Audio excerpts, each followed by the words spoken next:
رب اشرح لي صدري ويسر لي أمري واحلل عقدة من لساني يفقه قولي اللهم ثبتنا عند الموت بلا إله إلا الله اللهم اجعلنا من الذين آمنوا وعملوا الصالحات وتواصوا بالحق آمين يا رب العالمين. In our religion, there are two fundamental responsibilities that every human being owes. There's a responsibility we owe to Allah, and there's a responsibility or a set of responsibilities we owe to other people. That starts with your own family, different members of your family, and then beyond that to your neighbor, and beyond that to humanity at large. It's actually much easier to talk about what we owe Allah, because what we owe Allah is very clear, simple, and Allah Azza wa Jalla is always just and fair, so at least one side there's no possibility of unfairness, and that's Allah.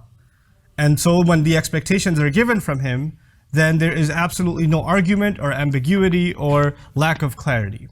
However, when you talk about a relationship between people, for instance, the relationship between an employer and an employee, or the relationship between a parent and a child, or a husband and a wife, or siblings, or whatever else, when you talk about any of these relationships, there's a possibility that one or either side does something wrong.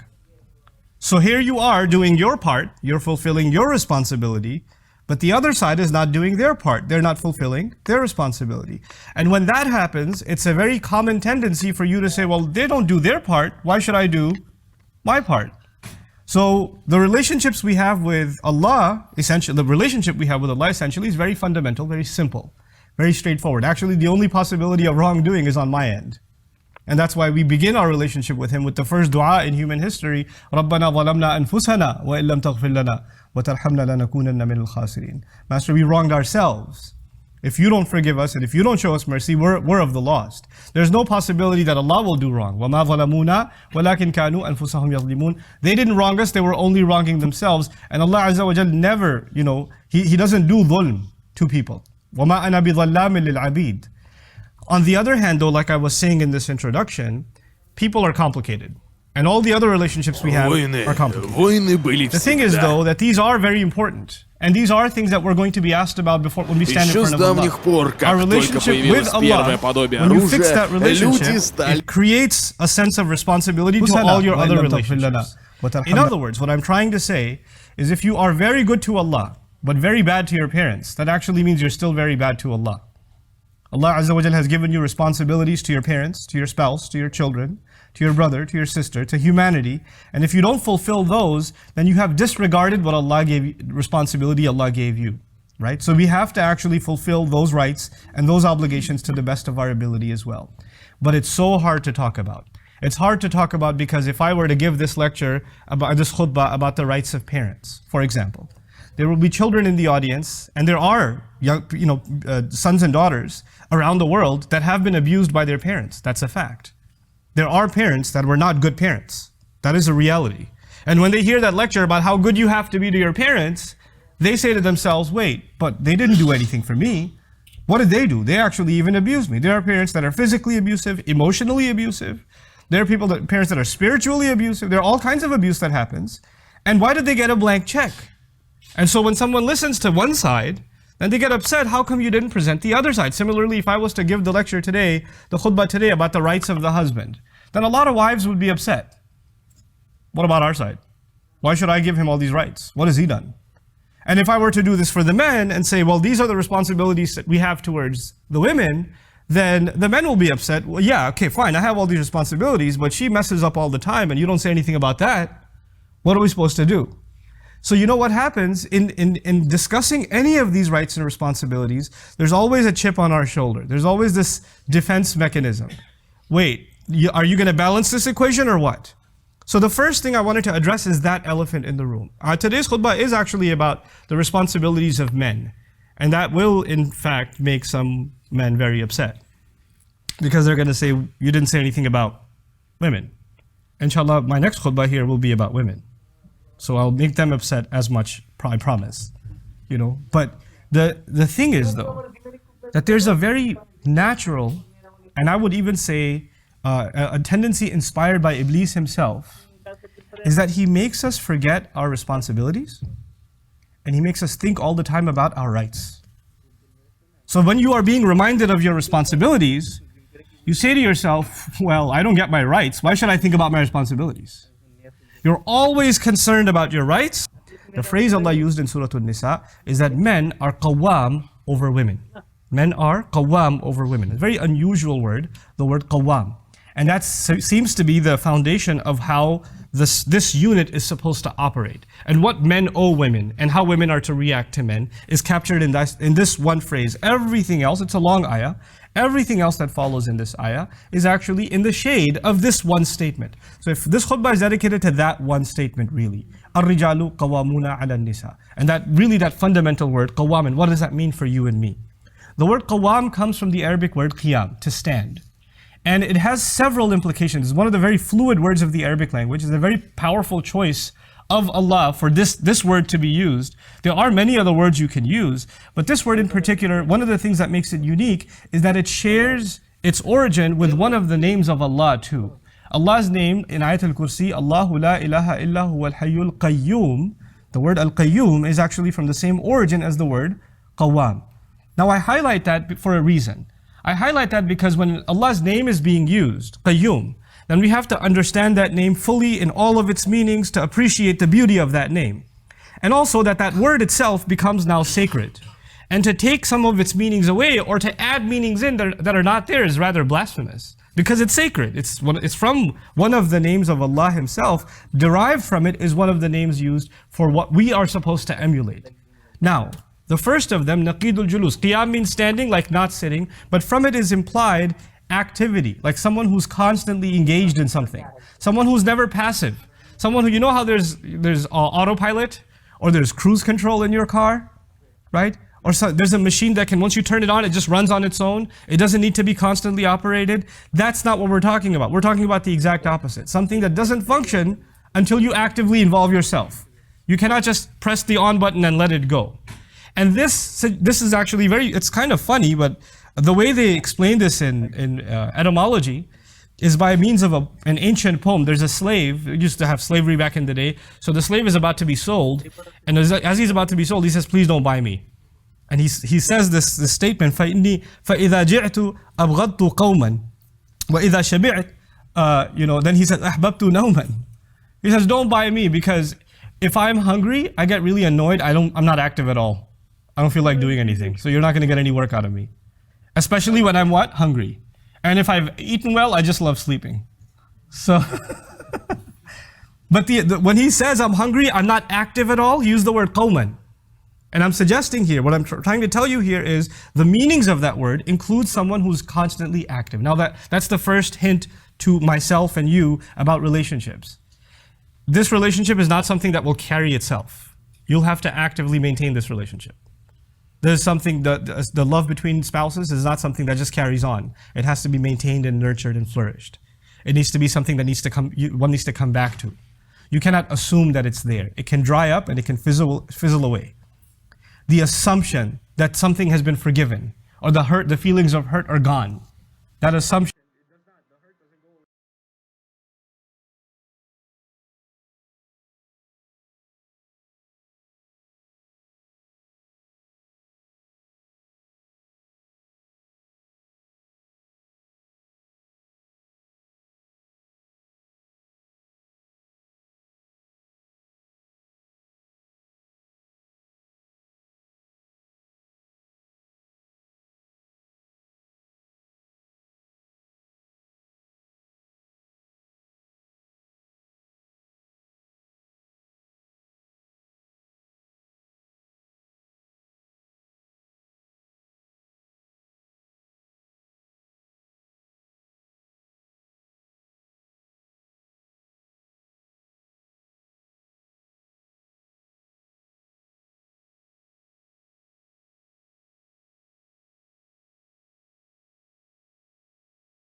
that this is why in even Quran, وَلَمَّا قَامَ عَبْدُ اللَّهِ يَدْعُوهُ, in Meccan Quran, it was so difficult to come and stand and pray at the Kaaba because you could get beat up.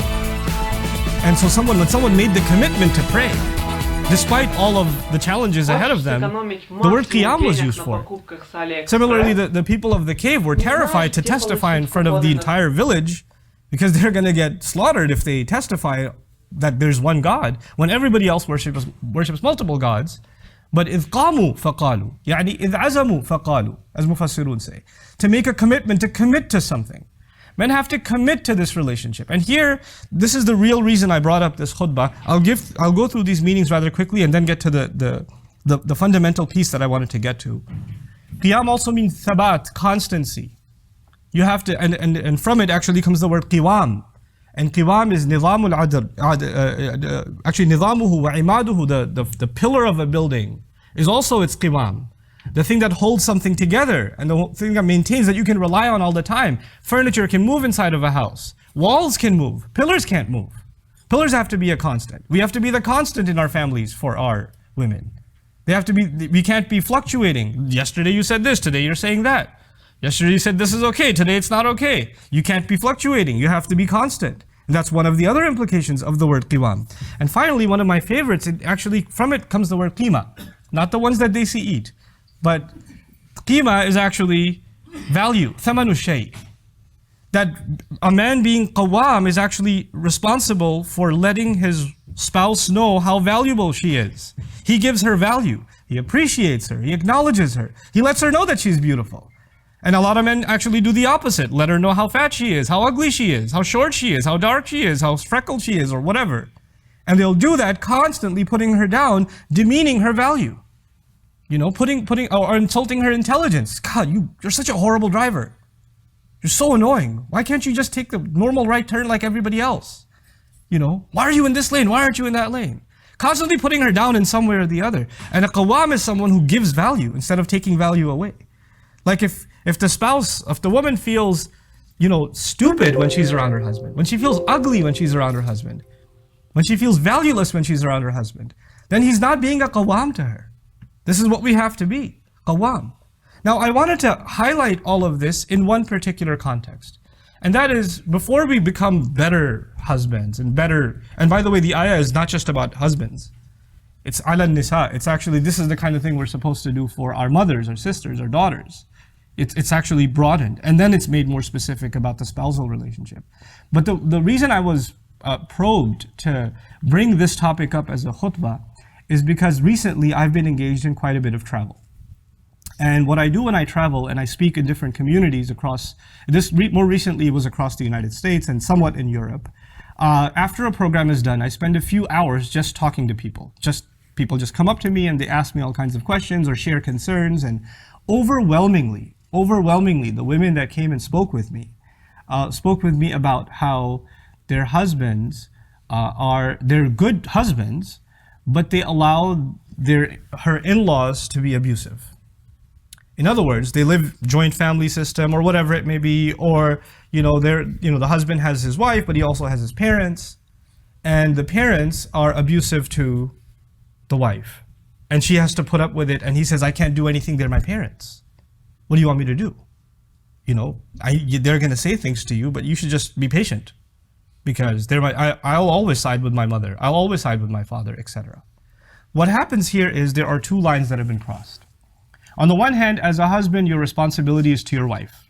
You took her from her family. You took her from the protection of her parents. She had a wali, she had a father.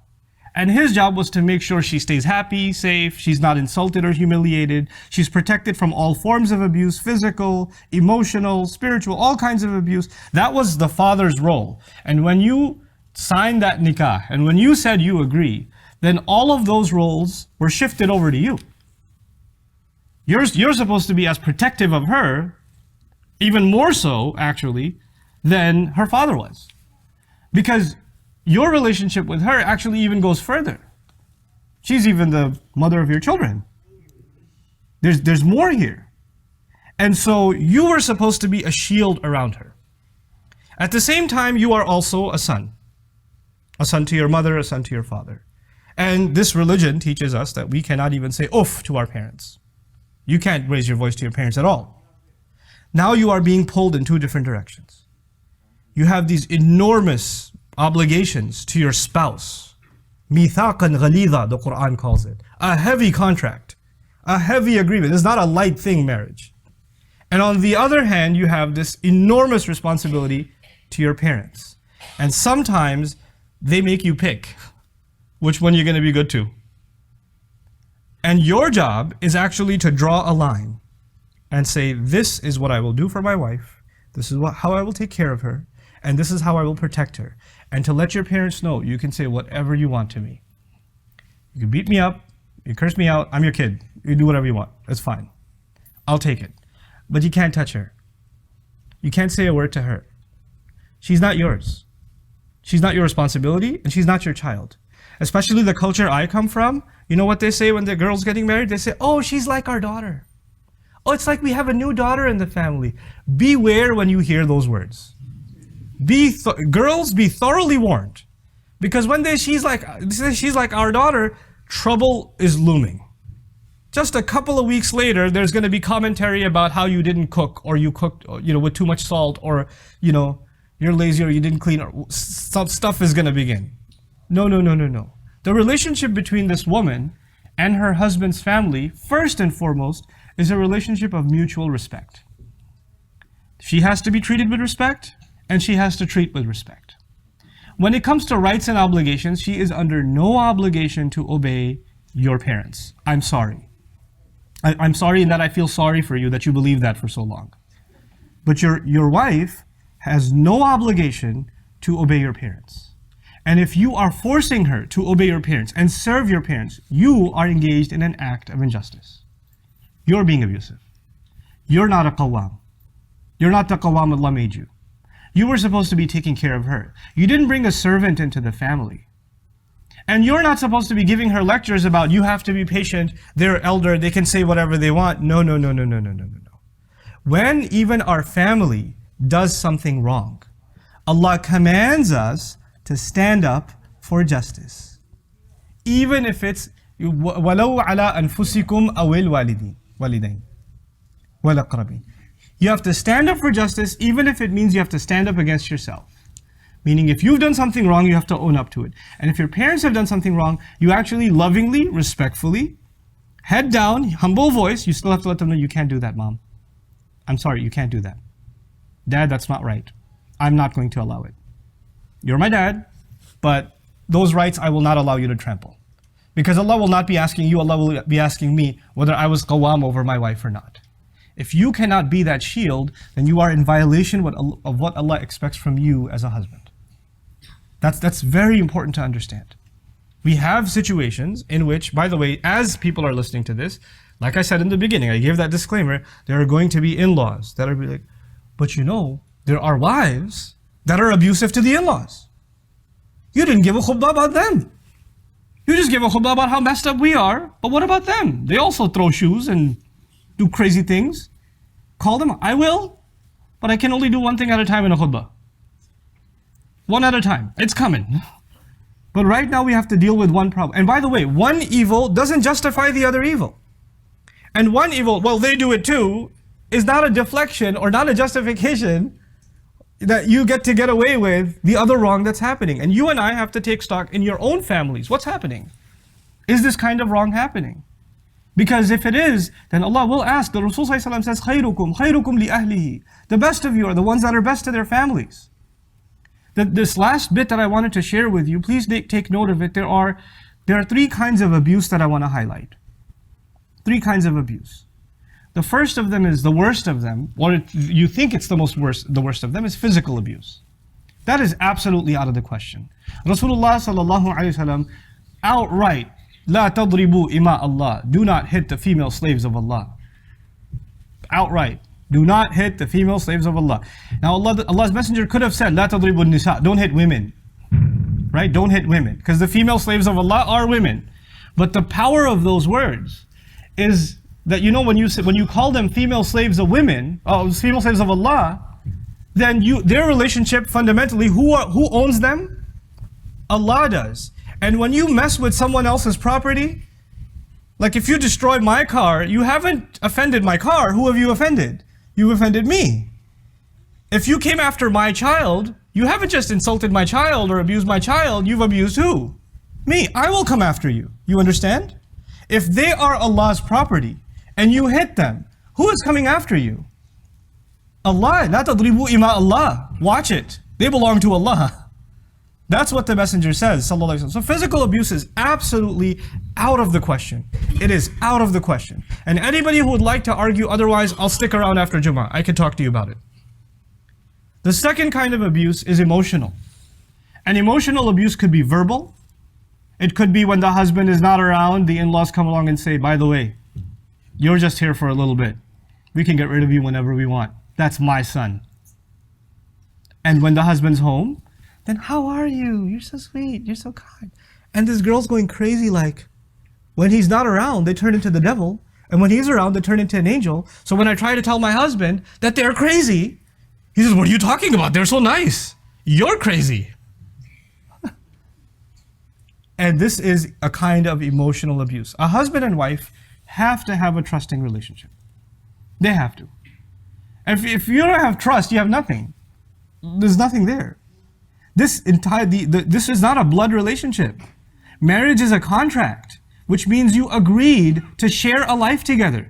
And that requires the utmost amount of trust. If you can't even trust what she's saying to you, if you think that she's lying to you all the time, then what makes this marriage a marriage is not there. It's not there. For you to say, oh, I can't believe that, I can't believe that. If you can't believe it, then I don't know if you're in the right marriage. There's something fundamentally wrong. Something far deeper than just abuse. There's not even a trust left inside the marriage. Emotional abuse is sometimes verbal, and sometimes it's not even verbal. Sometimes it's the way you're looked at. Sometimes it's the way people sit around you. She comes into the room, they get up and walk away. They don't even turn their face this way. They change the tone of their voice. Sometimes even the way in which you say, wa alaikum assalam. She says, assalamu alaikum. Mother-in-law says, wa alaikum assalam.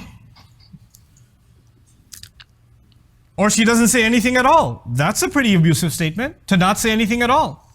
And then she can turn around and say, maine kya kaha? What did I say? I didn't say anything. That's emotional abuse. And it's unacceptable. The last of the abuses, though, is the scariest one to me. And that's spiritual abuse. When the wrong is done, and then the religion is quoted. Allah says you have to be good to parents. This is what Islam teaches you. And they'll do the wrong, and then they'll invoke Allah and His book and His Messenger sallallahu alaihi wasallam, who are completely innocent of this nonsense. And then that's the religious or spiritual kind of blackmail and abuse that goes on in families. This needs to come to an end in your family. I'm only talking to the men right now. I'm not upset with parents. I'm not upset with anybody else. I'm not even upset with you, but I'm just giving you and myself a reality check. Look, our parents are not evil. They're not. They were brought up in a certain culture. They were brought up in a certain environment. They have certain norms that they've come to become used to. And some of those things are not right, but they don't realize that. They just do what they think in their mind is right. They're not. Nobody's purposely evil. They're not. Even though some women believe that about their in-laws. Nobody's intentionally evil. Everybody just thinks from a very different point of view. You, however, are in the middle. You're in the middle of two worlds that are pulling at you. And you're going to have to you're going to have to be the voice of reason and justice. And you know what that means? Sometimes you're going to have to take the side of your parents. And sometimes you're going to have to take the side of your wife. Because nobody's always right. And sometimes you will make a mistake too, and then you'll have to admit that you made a mistake. That's going to happen too. Which means the role that you are in, this middle role that you're in, is a very difficult one, and it's a role in which you will constantly be the object of criticism. Somebody will criticize you all the time. Because whatever decision you make upsets someone. Somebody will, congratulations on being a man. That's what it comes with. That's the role you have to play.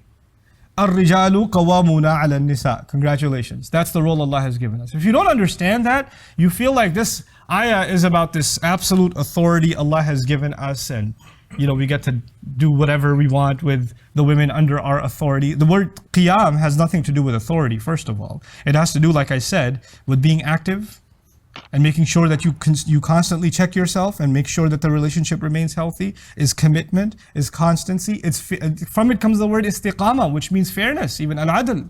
One of the meanings of istiqama is adl, that they maintain fairness over women. One of my favorite meanings of it that I didn't even share with you is qum. From qiyam comes the word qum, which means al-qasd. Men are supposed to be not only there for their women in terms of caretaking and protection, they're supposed to give their women a sense of purpose and direction. They're actually supposed to, in a sense, even be mentors to their wives. Mentors to them, advisors to them. This is what you should do. Hey, let me help you fulfill this goal or that goal. How many times there are, especially in abusive family situations, there are women that used to have goals. I want to start an orphanage. I want to do this. I want to write a book. I want to do that. And they don't get to do any of it. Who is supposed to encourage them and open up that door for them and say, yeah, you should do it. I know you make a mean paratha, but you can also write a book. You should work on that. Who was supposed to encourage them and do that? That was supposed to be the husband. He was supposed to open that door. So I pray that Allah Azza wa Jal gives us and our children the ability to be raised mentally as qawwam, and the abuse that is happening inside of our families, that we're the reason that it comes to an end. I'm not giving this khutbah that you go home and you start fights. That's not why I gave this khutbah. Ladies, I did not give this khutbah so you go say, hey, watch this video. Don't do that. That is not why I gave this khutbah. It's for men to do an introspection of themselves. That is part of the selfishness that we have now, adopted. Everybody hears a khutbah or a lecture or a talk, and they think, well, this will be really good for my rights. Everybody should be thinking, this will be good for my responsibilities. Don't become selfish in this religion. This religion is about you serving Allah first and foremost. So we just take stock of ourselves. And when you do go back and try to implement some of these things, even implement them with mercy. Even if your parents are doing wrong and you're correcting them, you're not a police officer and you're not a judge. You're a son still. Even if you're going to correct them, you're going to correct them with love and mercy and care. You're going to be tactful and careful about it. And so may Allah Azza wa Jal give us that delicacy so that we can really truly fulfill the words of the Prophet sallallahu alaihi wasallam, خَيْرُكُمْ خَيْرُكُمْ لِأَهْلِهِ وَأَنَا خَيْرٌ مِنْكُمْ لِأَهْلِي. The best of you are the best to their families. And he didn't say the best of you are the best to good families. Even if you have a messed up family, you still have to do your best. Right? And I'm the best of you to my family. May Allah Azza wa Jal make us better and better families and make us do right by our families. Barakallahu li wa lakum fil Qur'an al-Hakim wa nafa'ani wa iyyakum bil ayat wa dhikr al-Hakim.